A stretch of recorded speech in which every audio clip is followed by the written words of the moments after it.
do not feel alluded to. That's what I can say. I do not feel alluded to.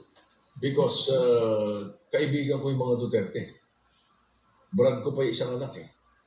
Di ba? Si President Duterte, mas matanda na kami magkaibigan kaysa sa kanilang lahat eh. 1988 ako eh. 1988, Vice Mayor ako ng Quezon City, Mayor siya ng Davao eh. Yung Vice Mayor niya, ang Vice President ko for Mindanao, na inayos namin ni Mayor Digong noon. Matagal na kami magkakilala eh. So, I do not feel alluded to. Baka may mga ibang tao siyang binabanggit yan, but definitely not in my case. As I said, to me, this has nothing to do with personalities.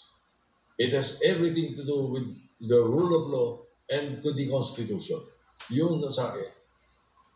I tend to agree, no? Mukhang hindi naman kayo dapat makaramdam na you're being alluded to rito. Pero ang iniisip ko rito, Senator, parang hindi ba lumabas dito yung tunay na kulay ni Chase? Dahil sa pagkatagal-tagal na dinelay niya yung impeachment proceedings diyan sa Senado, siya bilang presiding officer dapat, ito pala yung laman ng saloobin niya. Tapos meron pa siya sinabi, let today's verdict be a stern and unequivocal warning to anyone who would dare use the Senate as their personal battering ram to further their personal political ambitions. Hindi ba parang, ayun ang basa ko po, no? Parang na-expose mo yung kulay mo rito. Baka kaya para dinidelay mo yan for the longest time because that this is how you saw the entire proceedings. Hindi mo masisisi mga tao mag-isip ng ganyan dahil sa mga sinabi niya yan at sa mga nangyari na February 5, 415 dumating articles of impeachment, hindi ni-report ng Senate President sa rules, sa floor, at the proper action is to refer it to the Committee on Rules. It's always that way.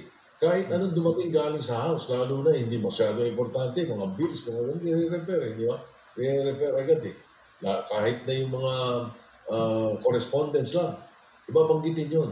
Ito dapat nire-refer sa Committee on Rules eh. So during the break, during the campaign period, makakakilos yung majority leader niya eh, chairman ng Committee on Rules, mapag-usapan nila, maaaring tumawag ng meeting, hearing, or whatever. Pero hindi nila ginawa eh. June 9, nung i-convene nila, nag-oath nga eh. Di ba? Senate President nag-oath. Pagdating ng June 10, nag-oath yung iba. Naka-costume pa. Di ba? Naka-robe. Naka-robe. Tapos, nag-send ng mga summonses. Ano tawag natin doon? Hindi ba jurisdiction doon? Nasa yung articles of impeachment eh. Natanggap mo eh. Ano tawag doon? Bakit iniisip ng Supreme Court na walang jurisdiction na Senate? Wala pa sa jurisdiction na Senate. Hindi pala may jurisdiction, definitely. Wala pa sa jurisdiction. Kaya nung ina-archive nila yan, nung ang motion nila papunta na sa archive, kaya ako naman eh, pumayag na talaga kasi wala na yung motion to dismiss eh.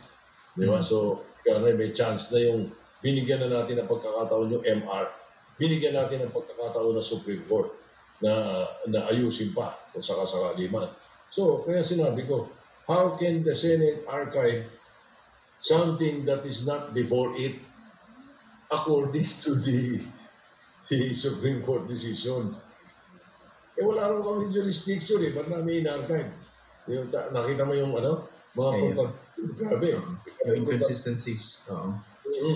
Yung isa pang kasama niya, si Senator Alan, di ba, yung sa mga bahagi ng paliwanag niya, hindi, yung sinasabi niya, parang gusto lang nilang yariin si Vice President Sara Duterte. So, di ba may binanggit siya, talunin niyo na lang sa 2028 elections. Do you agree with that? Na this is how it should be seen? Na talagang pinupolitika lang yung Vice Presidente? Hindi ako kasang-ayon doon sa mga ganong salita kasi parang pang-Plaza Miranda yun, hindi pang Senado yun. Ganun ang dating sa akin, hindi dapat ganun eh. Kasi you vote, you explain your vote by explaining why, by saying why you are voting. Hindi yung nagtuturo ka nagtuturo ka sa ibang tao. Matandaan nyo, pag nagtuturo ka, yung 3 dalili, nakaturo sa'yo. Di ba? Kasabihan nyo. may isa pa palang controversial na binitawan yung isa sa mga colleagues po ninyo, si Senator Amy, di ba? Galit na galit yung mga congressmen eh. Yung, ba't hindi na lang kaya yung speaker yung palitan? Ano tingin mo? Lalo, Diba? May nabitawan siyang ganun eh. well,